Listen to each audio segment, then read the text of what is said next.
Po Ma'am Ella, ito po yung sewing machine natin na in-order nyo po sa ating shop sa Mato Sewing Machine sa TikTok. Ito po yung full setup ng ating unit po Ma'am Ella. Ito po yung wire ng ating unit at isasaksak natin dito. Ayan. Okay, so meron po tayong power on and off po dito. Ayan. So kailangan po natin yan gamitin itong transformer dito sa ating unit. Ayan po siya Ma'am Ella, meron pong on and off po dito sa gilid para magkaroon po ng power yung ano natin. So ito po yung stick natin Ma'am Ella, ilalagay natin dito at ito naman po yung pang tastas pag gusto niyo po tastasin yung tinahi niyo po Ma'am. Ayan. So ito po yung mga pa-freebies natin. Ito po, maglalagay po tayo ng sinulid sa itaas at isasabit natin ito dito. Ayan. Tapos ilalagay natin dito, step 1. Ayan. Then step 2, kailangan maipit po dito Ma'am. Ayan. Step 2, step 3, pataas po siya. Ikutin natin ito kasi may bakal po na tataas dito.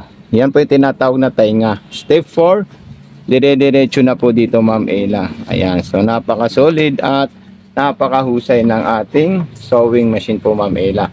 Then isusunod naman po natin dyan, ipapasok natin siya sa butas ng karayom, yung ating sinulid. Ito po, straight line papunta po siya sa likod po Ma'am.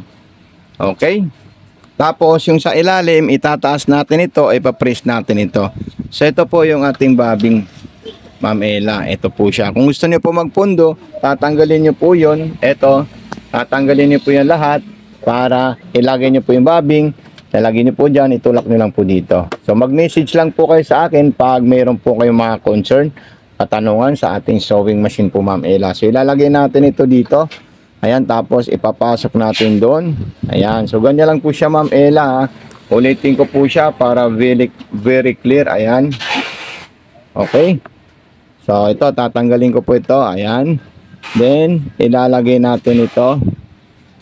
Ayan, tapos sabit natin dito. Ayan, ganyan lang po siya. Ayan, tapos wag niyo po kalimutan Ma'am Ella, hilain itong sinulid na to. Iipitin muna natin yan. Okay, so ulitin ko po siya Ma'am, para makita niyo po siya Ma'am ha. Ayan. Ayan po siya. Then isasabit natin dito sa maliit na hiwa. Ganyan lang po. Okay, so ikutin natin itong sinulid natin. Ayan. Ikutin natin ito para makain niya po yung sinulid sa ilalim. At ipitin natin itong sinulid ng galing sa karayom. Ayun po silang dalawa. Nagsama. Hilain na natin. So ayan. Napaka-perfect po siya Ma'am. Ganyan lang po siya Ma'am. Ayan po yung dapat at tamang posisyon ng sinulid natin. Naka-slanting po siya Ma'am Ella.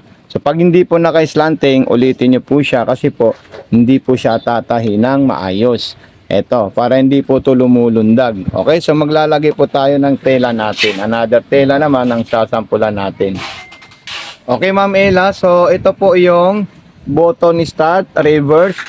Okay, then lifter, speed control, din selector yung mga design na gusto natin. Kung straight line, ito naman distance, spacing.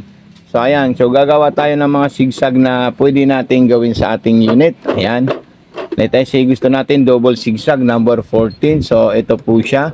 Tapos mayroon din po yung double stitches na straight line. Ayan, number 15. Ayan, yung pang edging number 13. Napakaganda po yan at napaka sarap gamitin sa mga laylayan ng tela kung gusto nyo po.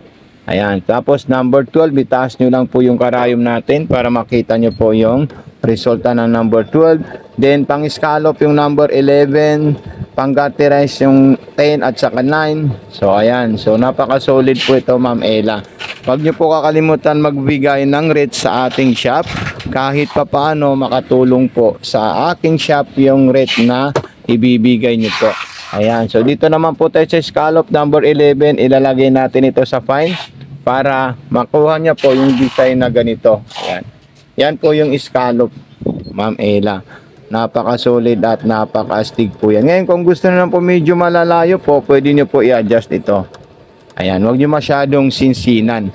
Katulad din po yan sa pang-garterize yung number 10 at saka number 9. So, ayan. So basta pag may mga concern po kayo at may mga katanungan, nandito po kami palagi para kayo po ay alalayan at suportahan dito sa sewing machine na naabil nyo. So ilalagay po natin ng straight line para po makita natin yung lock at yung reverse ng ating unit. Ayan. So ito po yung reverse niya, ilalak nyo lang po siya or ipapress para umatras po yung sewing machine natin.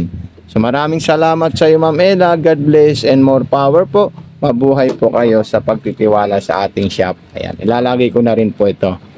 Okay, so God bless.